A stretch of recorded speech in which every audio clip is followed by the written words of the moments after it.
가지고서 연구할 때에 책임자 로잘린 피카드 교수가 이런 내용을 발표했습니다. 감성 컴퓨팅이라고 하는 것은, 이것은 앉아있는 사람이 흥미를 느끼고 있는지 혹은 따분해하는지를 잘 아는 의자가 현실적으로 다가오고 있습니다. 그런 내용입니다. 예를 들면 구체적으로 컴퓨터 앞에 앉아서 흥미있는 게임을 하거나 그럴 때는 앞으로 바싹 다가가서 열심히 하는데, 그런데 어느 정도 지루해지면 등을 뒤로 이렇게 기대고 기지개를 켜기도 하고 하품을 하기도 하는 그런 장면들을 놓치지 않고 등받이에 미치는 압력의 강도나 혹은 분포를 분석한다는 그런 개념입니다. 오늘 여러분들이 앉아 계시는 이 의자 등받이에는 그런 장치가 오늘 설치되어 있어서 혹시 여러분들이 돌아가신 뒤에도 예비위원들이 다 체크하면서 이 자리에 누가 앉아 있었는데 몇 시쯤에 흥미 없어 했다라고 하는 것이 아마 체크될 수 있을지도 모르겠습니다. 아직 그런 장치가 상용화되지는 않았지만은 저는 설교자로서 단에 서게 되면 여러분들의 모든 얼굴들이, 모습들이 다 눈에 들어옵니다. 여러분이 보시기에는 제 눈이 적은 것 같지만 저는 평생 이 눈으로 살아왔기 때문에 제 눈이 전혀 작다고 생각하지 않고 제 눈에 모든 것이 다 잘 보입니다. 저도 가끔 회중석에 앉아서 예배를 드려보는데 그때가 되게 되면 뒤로 가면 갈수록 많은 사람들이 앞을 향하고 있고 맨 뒤에 의자에 앉으면 더 안심이 드는 것이 내 뒷모습을 아무도 못 본다 생각하면서 매우 해이해지게 됩니다. 그래서 앉아있으면은 하품이 나올 수도 있고요. 그래서 예배 중에 가끔 하품을 하기도 하는데 어느 분은 넋을 놓고 마음 놓고 하품을 하시다가 모든 사람이 앞을 보고 있기 때문에 하품을 하시다가 저와 마주치게 되면 제가 참 미안하고 그리고 그분은 참 당황해 하십니다. 그리고 어느 분들은 하품을 참느라고 입을 결코 벌리지 않겠다는 심정으로 노력하지만은 눈 모양이 그리고 나중에는 이렇게 눈물을 슬쩍 이렇게 훔쳐내는 것으로 하품한 것이 표시가 나기도 합니다.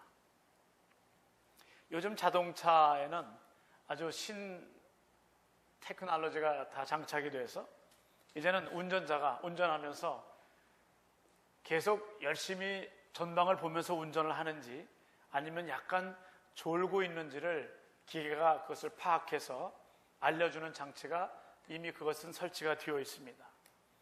운전자의 평소에 눈 깜빡임을 기계가 기억하고 있었는데 예를 들어서 눈을 깜빡이는 속도가 좀 졸면서 달라지기도 하고 그리고 눈을 감았다가 뜨는 그 시간이 너무 길어지는 그것을 감지하면서 기계가 판정하기를 당신은 졸고 있습니다 라고 하게 되면 거기서 알려주는 겁니다.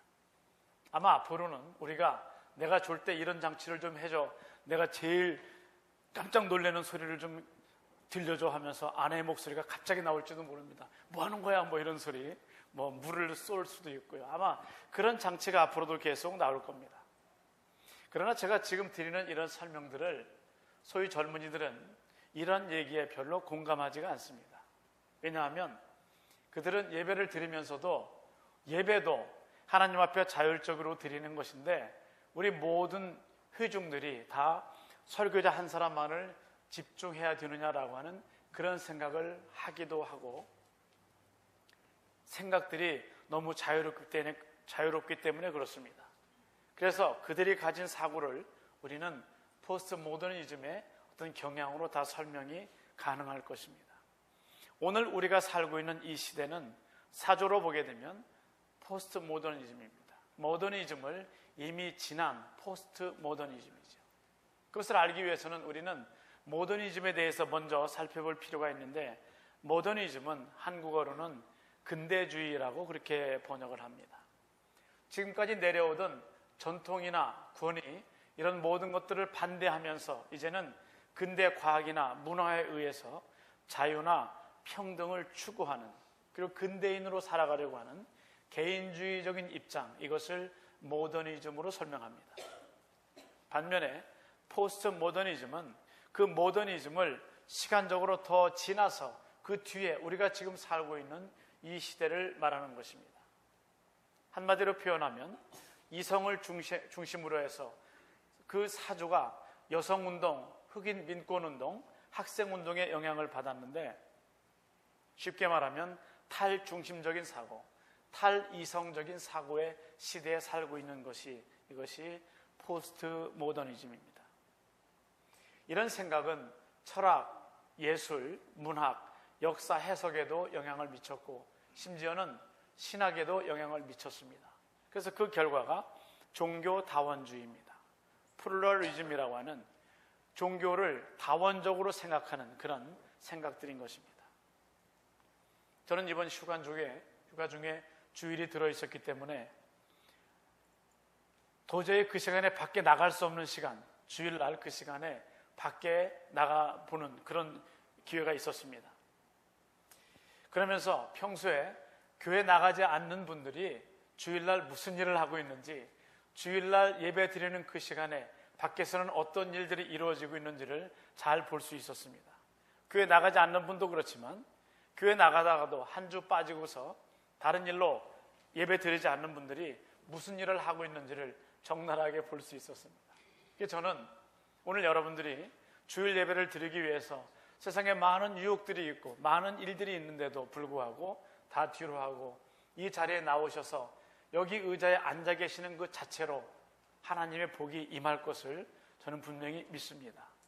제가 보기에는 그저 밖에 토요일부터 금요일 저녁부터 시작되는 위켄을 토요일 하루 종일 주일 오후까지를 즐길 수 있는 그런 시설들이, 그런 어떤 시스템들이 많이 있는데 오늘 하나님 앞에 나온 이 자체가 얼마나 귀중한지 모릅니다. 저는 지금까지의 설교를 통해서 계속 여러분이 나와 앉아있는 것 자체는 별 의미가 없고, 그리고 앉아서 예배를 드린다면 전심으로 예배를 드리는 것이 예배입니다라고 늘 말해왔지만은, 그러나 저는 일단은 이 자리에 오신 것 자체로 하나님의 은혜를 받을 수 있는 성가대 가사처럼 오늘 설교 말씀의 내용처럼 내가 너와 함께하리라고 하는 하나님의 약속을 받을 수 있는 준비가 되는 것을 믿고 여러분 모두에게 하나님의 이 은혜가 구체적으로 함께 하시기를 간절히 바랍니다.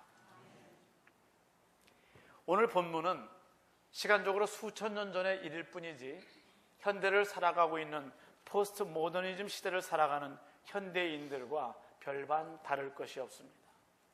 예배를 드리면서 다른 생각을 하기도 하고 심지어 신앙생활을 하는 중에도 내 마음대로 일들이 되어지지 않을 때에, 소위 일들이 좀 꼬여나갈 때에 신앙 외적인 다른 생각을 하기도 하는 그런 우리들과 본문의 이스라엘 백성들은 사실은 너무나 많이 닮아 있습니다. 그들은 무려 400년이라고 하는 시간 동안 애굽에서 종살이를 하는 노예들이었습니다. 식민지 계급이었습니다. 자유가 없는 속국에 속해 있는 사람들이었습니다. 우리가 만일 출애굽기를 오늘 처음 받아서 난생 처음 이 출애굽기를 1장부터 40장까지 쭉 읽어간다면 저는 그런 생각도 했습니다. 만일 내가 결과를 알지 못하고 처음 읽는 하나의 책이 돼서 그것을 읽어나간다면 어쩌면 이 사람들은 마지막에는 출애굽을 하지 못할 것 같구나, 그런 생각을 하기도 했습니다. 도대체 모세가 하나님의 계명을 받기 위해서 산에 가 있는 동안 그 사이를 참지 못하고 금부치를 다 빼서 녹여서 소강아지를 만들어서 거기다 절을 하고요. 제가 이스라엘 갔을 때도 그 신전이라고 하는 것은 얼마나 거대한지 알 수가 없었습니다. 그리고 또 성경에 보게 되면 출애굽기에 나오는 많은 위험한 순간들을 하나님은 그때그때마다 다 이렇게 불러내십니다. 그리고 구출해 주시죠. 그러면 그들은 성경에 보게 되면 온 이스라엘 백성들이 소리를 높여 운지라, 소리를 높여 우매, 그런 이야기들이 있습니다. 그런데 그 뒤에도 다시 또 그런 일들이 되는 거 보면 그들이 울었던 것은 진정한 회개가 아니었던 것 같습니다. 그리고 부족한 인간인 제가 읽는 그 성경으로서는 이것은 한계를 넘었다라고 생각하는 부분이 많이 있습니다. 그래서 혹시 그들의 출애굽이 마지막에 결국 이루어지지 않지 않을까, 하나님이 이들을 완전히 버리시면 어떡할까 하는 그런 우려를 가지고 우리는 성경을 읽을 수가 있습니다. 그러나 우리는 이미 출애굽기가 무엇인지, 출애굽이 무엇인지를 결과를 우리는 다 알고 있기 때문에 우리는 안심하고 그 성경을, 그 출애굽기 책을 읽어나갈 수 있는 것입니다. 하나님은 오늘 말씀 속에서 우리 속에서 회복되어야 될 것에 대해서 말씀하고 계시는데, 오늘 16절입니다. 16절 말씀에 개역에는 백성의 장로와 유사되는 줄을 네가 아는 자 그랬습니다. 한 그룹은 장로의 그룹이고 하나는 유사의 그룹입니다. 오피서들입니다. 일하는 사람들이죠. 개정개역에서는 네가 알기로 백성의 장로와 지도자 될 만한 자, 이겁니다. 유사되는 줄을 아는 자, 그것이 지도자가 될 만한 자, 이 사람 70명을 하나님이 뽑으라고 말씀을 하셨습니다. 실제로 출애굽기 18장 25절에 보게 되면 하나님은 이 무리가 60만 명입니다 라고 하는 것은 장정의 숫자만 그렇기 때문에 최소한 3명 정도를 더 추가하게 되면 아마 200만 명은 좋게 되었을 거다라고 하는 것이 많은 사람들의, 신학자들의 해석입니다. 그렇게 많은 사람들을 다스리는 과정에서 하나님은 일단 제일 큰 그룹으로 한 1000명씩을 묶었습니다. 1000명씩을 묶어서 그 대장 리더로 천부장을 세우고요, 그 1000명 그룹 안에 또 다시 10그룹으로 나눠서 100명씩 10그룹을 묶었습니다. 그래서 그 100명을 리더하는 자는 백부장, 또 그 백부장 100명 그룹 안에는 또 다시 10그룹으로 나눠서 10명씩 10그룹이 됐는데, 그 10그룹의 10명의 리더는 10부장이었습니다. 10부장, 백부장, 천부장으로 크게는 1000명씩 단위를 묶어서 하나님께서는 그들을 다스릴 수 있도록 하셨었습니다. 그런데 지금 하나님은 다른 명령을 내리시는 겁니다. 다른 어떤 시스템이 필요하신 것입니다. 오늘 17절에서 내가 강림하여 거기서 너와 말하고 네게 임한 신을 그들에게도 임하게 하리니 그들이 너와 함께 백성의 짐을 담당하고 너 혼자 지지 아니하리라. 이 너무 힘든 일들을 감당하는 과정에서 하나님은 그들에게도 네가 가지고 있는, 네가 지니고 있는 너에게 임한 그 신을, 나의 신을, 성령을 그들에게도 부어주겠다라고 하는 말씀을 하시는 겁니다. 백성들의 짐을 함께 져서 그리고 일을 해야 되는 사람들에게 하나님은 그 증거로 일할 수 있는 파워가 필요했는데 그것이 성령이었습니다. 그 결과는 기쁨과 열정이라고 하는 것이 그들에게 임함으로 인해서 그 일들을 감당할 수 있는 겁니다. 우리가 하나님의 일을 하면서 기쁨이 생기고 열정이 생긴다면 그것은 하나님이 나를 사용하시는 구체적인 증거라고 볼 수 있을 것입니다. 저는 지난 휴가 동안에 멀리 있는 두 딸들이 같이 와서 이제는 예전처럼, 그 옛날처럼 5명이 한 차에 타고 제가 다시 운전을 하는 그때로 돌아갔는데 참 좋았습니다. 그리고서는 원래에는 계획에는 레이크타워를 가면서 이 120번을 한번 횡단해서 요세미티를 횡단해서 그 멋있는 120번 타요가로 가는 계획이 있었습니다. 그런데 아시는 것처럼 이번 화재로 그 120번이 막혀 있었습니다. 그래서 할 수 없이 49번 이쪽으로 올라가서 4번으로 가로질러 갔습니다. 4번은 작년에 레이크타워 갔다 오면서도 통과했던 그 길인데 중간에는 차선이 없이 하나로만 길이 있을 정도로 차선이 좁아지기도 하지만 반면 얼마나 경치가 수려한지 정말 알 수 없었습니다.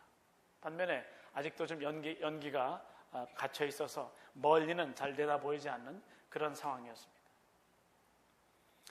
이렇게 같이 운전하는 중에 제 아내가 계속 저희 아이들과 이런저런 얘기를 하는 것을 저는 들으면서 필요하면 가끔 제가 대꾸도 하면서 그리고 저는 운전을 했습니다.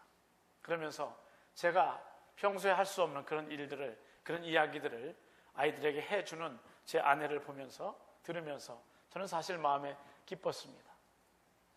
지금도 저희 아버지와 제가 통화를 하게 되면 저희 아버지는 충청도 분이기 때문에 사투리가 지금도 심하신 편인데 이런 교회가 편안한지 아이들 다 건강한지 물으시고는 그리고 좀 시간이 있으면은 이렇게 시작합니다.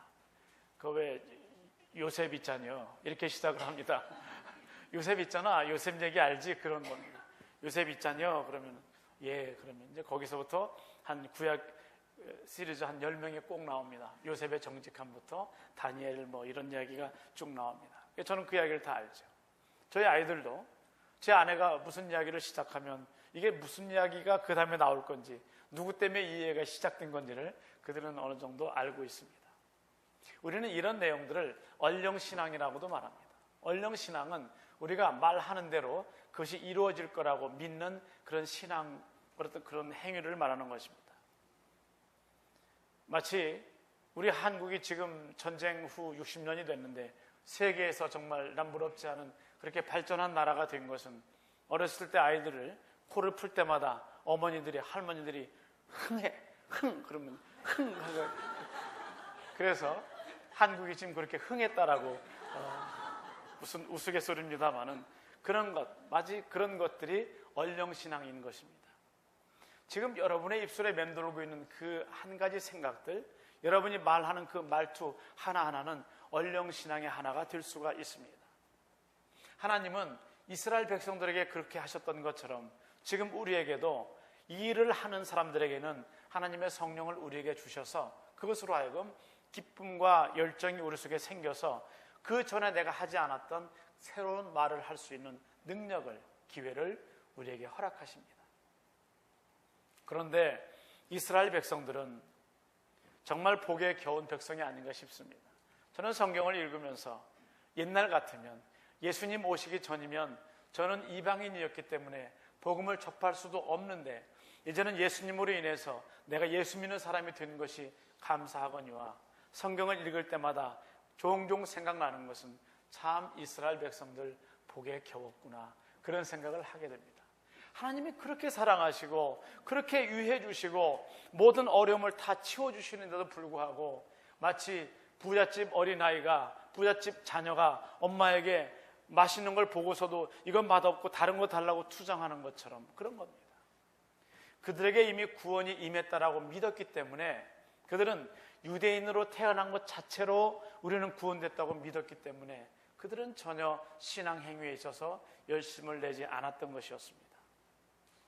하나님께서는 그래도 택한 백성이기 때문에, 사랑하시는 백성들이기 때문에 그들에게 너희가 원하는 대로 내가 고기를 주겠다라고 말씀하십니다.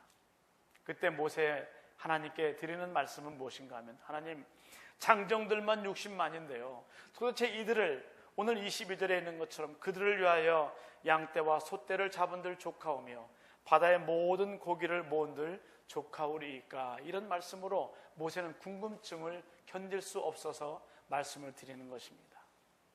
바다에서 고기를 잡는다라고 할 때는 그들이 지나온 홍해 바다일 수도 있고 갈릴리 바다일 수도 있고 멀리 지중해일 수도 있습니다만은, 물고기로 되겠습니까? 소와 양으로 되겠습니까? 그런 이야기입니다. 그러나 하나님은 그들이 전혀 생각지 못한 다른 방법으로 그들에게 고기를 먹이셨습니다. 그것이 하나님이 하시는 일입니다. 저도 지난달에 콜롬비아에 갔을 때에 거기에 살고 있는 유일한 두 한인 중에 한 분이 농장을 경영하면서 메추라기, 타조, 꿩 이런 것들을 키우시는데 메추라기를 먹어봤습니다. 참 이스라엘 백성들에게 하나님이 이런 고기를 주셨다니 하는 생각하면서 먹어봤습니다. 우리들의 그 생각으로, 여러분의 경험으로 하나님의 위대하신 손길을 축소시키지 않기를 바랍니다. 하나님이 가지고 가신 생각은, 하나님이 지금도 여러분을 향해서 풀어주시는 그 계획은 여러분의 생각과는 전혀 다른 데서 시작하고 다른 방법으로 진행되고 다른 방법으로 결말이 맺어지는 그런 계획을 하나님은 가지고 계십니다. 하나님께서 베푸신 기적들은 이스라엘 백성들만 봐도 그들을 이끌어내시면서 가장 먼저 애굽을 출발하지 못하게 되니까 10가지 재앙을 통해서 하나님은 끌어내셨습니다. 피게 입학, 도금의 흑장, 이것이 10가지 재앙이죠. 그 10가지 재앙을 하나님은 그들을 통해서 이끌어내셨고요. 그리고는 하나님, 우리가 물이 써서 마실 수가 없습니다. 그때 반석을 쳐서 물을 주시고요. 하늘에서 떡을 피같이 내려주시는 그 모든 일들은 하나님이 그들을 택하셨기 때문에 하신 일이었습니다. 오늘 우리는, 여기 앉아있는 우리 모두는 하나님으로부터 택하심을 받은 하나님의 백성입니다. 그러기에 우리가 어디를 가든지 무엇을 하든지 심지어 우리가 잠깐 다른 생각을 하더라도 하나님 우리를 택해 주셨고 사랑해 주시는 것입니다. 우리 지난번에 오셨던 강래우 교수께서 CD 우리에게 또 나눠주시기도 했는데 그 보게 되면 1번 찬양 가사가 그런 거 있습니다. 네가 착해서가 아니라 네가 다른 사람보다 월등해서 내가 너를 사랑하는 것이 아니다. 그런 가사가 있더라고요. 하나님이 나를 사랑하시는 것은 내가 다른 사람보다 뭔가 좀 우월하기 때문에, 내가 다른 사람보다 더 좀 월등하게 뛰어나기 때문에 그것이 아니라고 하는 겁니다. 오직 한 가지 이유입니다. 내가 너를 사랑하기 때문이라고 하는 한 가지 이유로 하나님은 지금도 우리를 지켜주시는 것을 믿습니다. 이 사랑보다 더 큰 세상은 이 세상 어디에서도 찾아볼 수 없는 것입니다. 연전에 영국 더 타임스가 보도한 내용인데, 신앙이 과연 인간의 고통을 경감해 주는 것일까? 거기에 대한 연구를 했습니다. 당대 최고의 신경학자, 양리학자, 해부학자, 윤리학자, 심지어는 신학자들로 구성된 연구팀이 연구를 했습니다. 옥스퍼드 대학에 마련된 실험실에서 무려 200만 불을 들여서 그들이 연구한 건 뭔가 하면은, 고통에 몸부림치는 그런 실험 대상에게 성모 마리아상을 보여주거나 십자가를 보여주면서 어떤 종교적인 그런 상징들을 보여주면서 그때마다 신경계가 어떻게 반응하는지, 신념체계가 인내하는 힘을 증폭시키는지 그 여부를 그들이 조사한 것입니다. 그렇게 200만 불 들이지 말고 저에게 왔으면 그냥 쉽게 예스라고 대답했을 텐데 그들이 그 방법을 몰랐던 것 같습니다. 하나님께서 우리에게 주시는 힘이라고 하는 것은 실제 우리 속에서 생겨나는 그런 새로운 힘인 것이고, 극복할 수 있는 지혜를 주시는 것이고, 이길 수 있는 물리적인 힘을 주시고, 아픔도 견뎌낼 수 있는, 충분히 참아낼 수 있는 그런 힘을 신앙을 통해서 우리에게 주시는 것을 여러분 믿을 수 있기를 바랍니다. 이것이 바로 하나님이 우리로 하여금 세상을 살아가면서 가져야 되는 꼭 한 가지 신앙에 대한 결과인 것입니다. 신앙의 단계를 말한다면 학자에 따라서, 무슨 상황에 따라서 수많은 방법으로 신앙의 단계들을 말할 수 있을 겁니다. 목회하면서 보게 되면 신앙은 분명히 단계가 있는 것 같습니다. 좀 다른 말로 표현하면 등급이라고 해도 괜찮을 것 같습니다. 자녀와 부모의 예를 들어서 한번 이렇게 설명해 보겠습니다. 어렸을 때에, 철이 없을 때에 자녀들은 부모가 하는 말에 대해서 잘 이해할 수 없습니다. 집에 일찍 들어오거라, 우리 집에는 밤 9시까지는 들어와야 된다, 밤 10시까지는 집에 무조건 들어와야 된다, 그런 이야기들. 동기간에 서로 화목하게 지내라, 불쌍한 사람 보면 그냥 지나치지 말고 도와주거라, 이런 일들에 대해서 자녀들은 부모의 심정을 이해하지 못합니다. 그러나 하지 않으면 혼나기 때문에 그 벌이 무서워서 그것을 하나하나 지킵니다. 이것을 신앙생활에 견주어 본다면 우리가 하나님의 자녀로 살아가는 것은 처음 초보적인 신앙의 단계에서는 하나님이 우리에게 말씀하시는 그 계명이 무서워서 어떻게 될까봐 그것을 지키는 것에 불과하는데, 왜 하나님이 이 계명을 나에게 주셨는지를 이해할 수가 없습니다. 그러나 자녀들이 점점 커가면서 느끼는 것은, 부모가 나에게 왜 이런 말을 하셨구나, 부모가 왜 나에게 그것을 하지 못하게 하셨던 거구나, 왜 엄마가 나에게 그런 말로 소위 잔소리처럼 나를 키우셨구나, 그것을 알게 되는 것입니다. 마찬가지로 우리의 신앙인들은 신앙에 점점 우리가 성숙한 단계로 들어가면서 하나님이 나를 사랑하셔서 나로 하여금 곁길로 가지 못하게 하시려고, 내 체질과 형질을 아시는 하나님께서 나를 구체적으로 인도하시는 방법의 하나이었음을 우리가 점점 신앙이 성숙해 가면서 그것을 알 수 있게 되는 것입니다.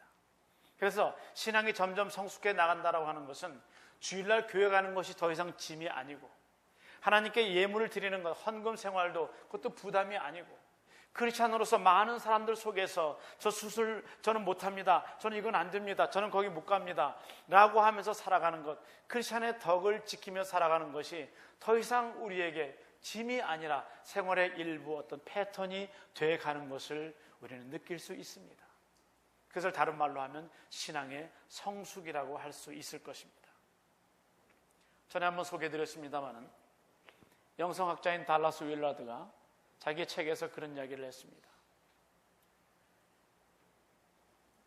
뒷마당에서 자녀들이 놀고 있고 자기는 아내와 함께 이런저런 이야기를 하는데 아이들이 거기서 호수로 물장난을 하면서 잔디밭에서 뒹굴면서 얼마나 자유롭게 노는지 모릅니다.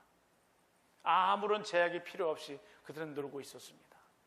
그런데 그들에게 제약이 가는 일이 하나 생기기 시작했는데 페리오도어를 열고 그 젖은 발로 흙을 밟아가지고 그대로 집을 왔다 갔다 하면서 카펫에 흙이 묻기 시작했을 때에 그 아이들에게는 하나하나 제지가 가기 시작합니다. 너희 집에 들어갈 때는 방에 카펫에 부엌에 뭘 가질러 들어갈 때는 이제 호수로 반드시 발을 잘 흙을 씻고 가야 돼. 그러다가 나중에는 또 계속 물이 묻으니까 이제는 발까지 다 닦고 가야 돼. 이제는 곧 끝날 테니까 이 밖에서 놀이가 끝날 때까지 페리오도어 열지 마. 이런 제재들이 계속 주어지는 겁니다. 마찬가지입니다.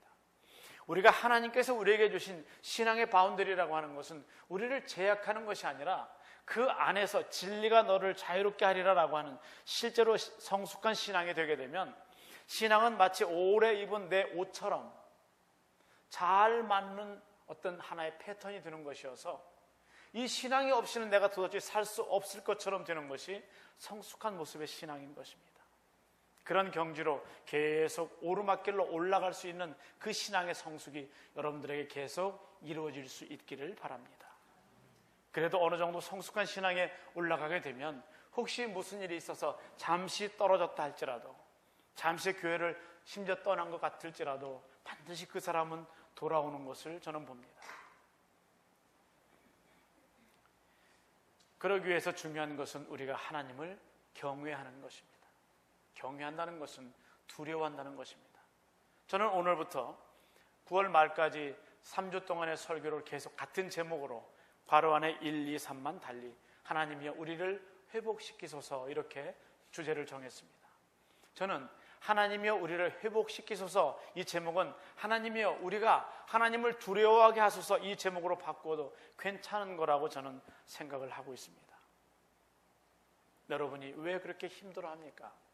살면서 우리에게 왜 그렇게 어려운 일들이 많이 닥칩니까? 왜 사업이, 왜 자녀가, 왜 건강이 우리를 그렇게도 마음 아프게 하고 속상하게 합니까? 우리가 하나님을 두려워하지 않을 때에 하나님은 종종 이런 방법을 통해서 하나님을 두려워할 수 있도록 우리를 다시 이끌어 주시고 바른 길로 인도하시는 하나님이신 것을 믿습니다. 오늘 본문에서 하나님은 이런 말씀들을 하시는 겁니다. 내가 직접 너희들과 대화하겠다. 그리고 또 한 가지는 내가 너희에게 내 신을 부어주리라. 성령이 임재할 수 있도록 해주겠다고 말씀하시고 그리고 너희가 서로 백성들의 짐을 나누어지라. 즉 화목하라라고 하는 말씀을 해주시는 겁니다. 그리고 마지막으로 고기를 먹고 싶어 하는 그 기도의 제목에 대해서 내가 고기를 먹게 하리라. 그 말씀은 너희 기도가 응답될 것이다 라는 것을 하나님은 우리에게 말씀하셨습니다. 오늘 말씀에 있는 이 이스라엘 백성들에게 주신 하나님의 이 응답은 바로 이 자리에서 하나님을 예배하는 우리 모두에게 임하는 하나님의 은혜가 될 것을 분명히 믿습니다. 우리가 여호수아 7장 24절부터 26절에 보게 되면 아간의 이야기가 나옵니다. 그 별것 아닌데 외투 한 벌, 은 200세겔, 또 50세겔 금덩이 그거 훔치고서 그리고 즉사하지 않았습니까? 숨어 있으면 될 줄 알았는데 그 많은 12지파를 통해서 제비를 계속 뽑는데 어쩌면 그렇게 완전히 처음부터 그 사람을 지목한 것처럼 제비를 뽑는데도 마지막 아간이 제비를 뽑지 않았습니까? 사도행전 5장 1절 이하에는 아나니아와 삽비라 이야기가 나옵니다. 하나님 앞에서 이 정도는 거짓말해도 되겠지 생각했다가 그 돈이 무엇이라고 그 돈 때문에 결국 그 자리에서 죽고 말지 않습니까? 레위기 10장에도 보면 아론의 아들, 제사장의 아들입니다. 오늘날로 말하면 목회자의 자녀입니다. 나답과 아비후가 하나님 명하시지 않은 다른 불로 들이다가 그래서 2절에 보게 되면 불이 여호와 앞에서 나와 그들을 삼키며 그들이 여호와 앞에서 죽은지라. 하나님의 권능은 어떤 일에 쉽고 어려움에 따라서 제약이 있는 것이 아닙니다. 하나님께는 불가능이 없는데 다만 하나님 자신의 뜻에 따라서만 제약이 있는 것입니다. 그래서 우리가 얼핏 보기에는 하나님, 이것은 좀 불공평합니다. 저보다 저 사람이 훨씬 더 많은 죄를 지었는데 왜 저 사람은 그냥 살고 있고 저는 그것 조그만 거 하나 위반했는데 왜 이렇게 됩니까? 라고 우리는 가끔 하나님께 불평하기도 합니다만 그것은 철저하게 하나님의 제약인 것뿐입니다. 그래서 하나님은 오늘 말씀에서 하나님의 손이 짧아졌느냐 이렇게 말씀하시는 겁니다. 종교다원주의의 약점이라고 한다면 그것은 하나님과 소위 거래를 할 수 있을 것처럼 그들은 생각합니다. 구원이라고 하는 것이 여러 길로도 가능하다면, 그렇다면 하나님과도 내가 이런 정도의 어떤 그 딜을 할 수 있는, 거래를 할 수 혹시 있지 않을까 그렇게 생각하는 그 약점이 대단한 종교다원주의의 약점이라고 하는 겁니다.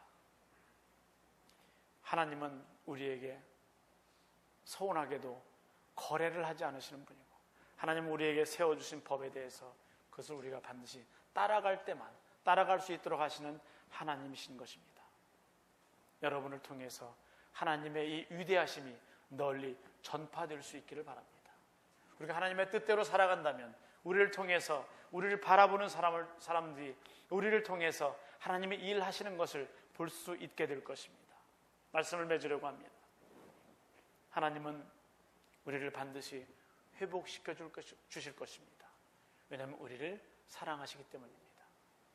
하나님을 의지하면 여러분의 사업을 하나님은 회복시켜 주실 것입니다. 왜냐하면 여러분은 하나님의 사랑하는 자녀이기 때문에 그렇습니다. 하나님을 바라면 여러분의 자녀가 회복될 것을 믿습니다. 왜냐하면 여러분과 여러분의 자녀는 하나님이 택하신 하나님의 백성이기 때문에 그렇습니다. 하나님께 간구하면 여러분의 건강이 회복될 것입니다. 왜냐하면 여러분은 하나님을 사랑하는 자녀이기 때문에 그렇습니다. 이 은혜가 여러분 모두에게 함께 하시기를 주님의 이름으로 축원합니다.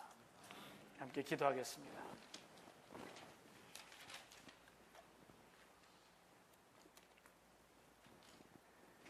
저희를 사랑하시는 아버지 하나님의 은혜를 따라서 거룩한 주일 하나님 앞에 나와 민수기에 있는 하나님의 말씀을 묵상합니다. 저희들이 미처 깨닫지 못하는 하나님의 은혜와 하나님을 경외하는 그 마음이 저희들 속에서 약해지지 않게 하옵시고, 세상을 살아가는 그 지혜로 말미암아 저희들 스스로 하나님과 거래하지 않을 수 있도록, 저희들 스스로 하나님의 법을 저희들이 어기지 않을 수 있도록 하나님 도와주시옵소서. 하나님의 백성들이 살아가는 앞으로의 모든 삶을 주께서 지켜주시어서 하나님의 신이 우리에게 임하게, 성령으로 인해서 기쁨과 열정으로 하나님의 일을 감당하면서 끝까지 하나님의 백성으로 남아서 하나님 전에 이룰 수 있도록 저희 모두에게 은혜를 내려 주시옵소서. 예수님의 이름으로 기도드리옵나이다. 아멘.